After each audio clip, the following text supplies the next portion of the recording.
بسم الله الرحمن الرحیم.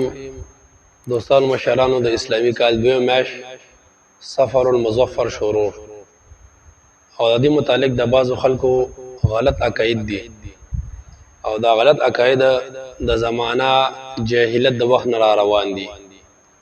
یعنی په دور د جهالت کې هم خلکو د میاش منحوسه او بد غنله او په دې میاش کې ودونه نه کول، په دې میاش کې نکاحونه نه کول، په دې میاشت کې د خپل ماشومانو سنت نه کولو او هغه به د میاشت ته منحوس او بد غنله.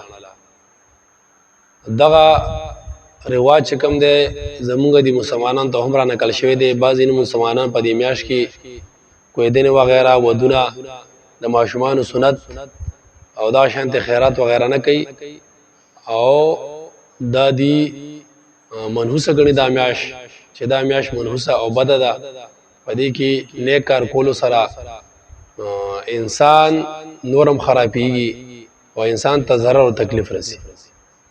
او دی په دلیل کې یو حدیث پیش کړي. حدیث دا دی چې من بشرنی بخروج سفرا بشرته بالجنه.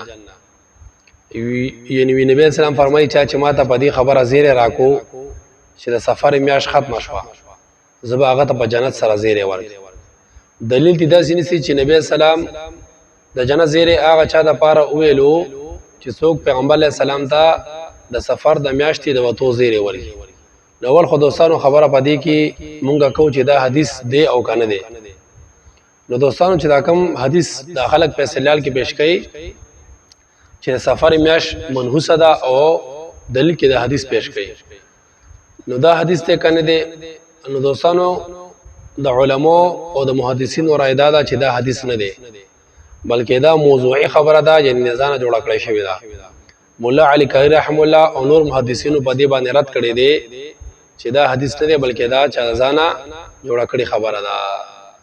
لکه مولا علی قاری رحم الله خپل کتاب کې لیکلی دی چې من بشرنی بخروج سفرا بشرته بالجنه لا اصل له. یعنی دا خبره کول چې څوک نبی سلام فرمایي چې څوک ماته دا سفر د میاشتې د وتو خبر راکړي چې سفر ختم شو زه په جنت سره هغه ته خوشخبری ورکم. نو هغې لیکي لا اصل له. دی حدیث د پاره اصل په دین کې نشته، یعنی دا موضوعي دی او دا ځانه جوړ کړی شوی دی.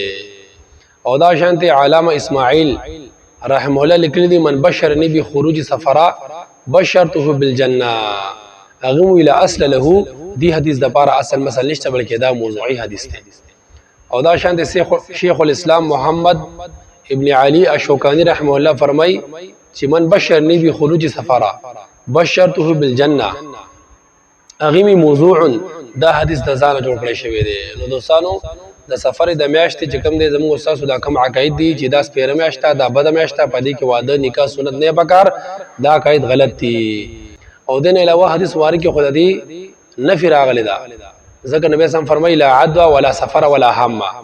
یعنی د بیماری منتقل د یو انسان نه بل انسان دا په اسلام کې نشته.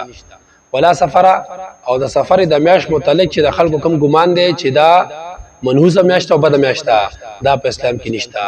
نو نبی سلام د دې رد کړی دی. نو معلوم شو چې سفر میاش باندې منحوسوالی نیول او دا سپیره ګڼل دا د اسلام او شریعت نه خلاف خبره ده.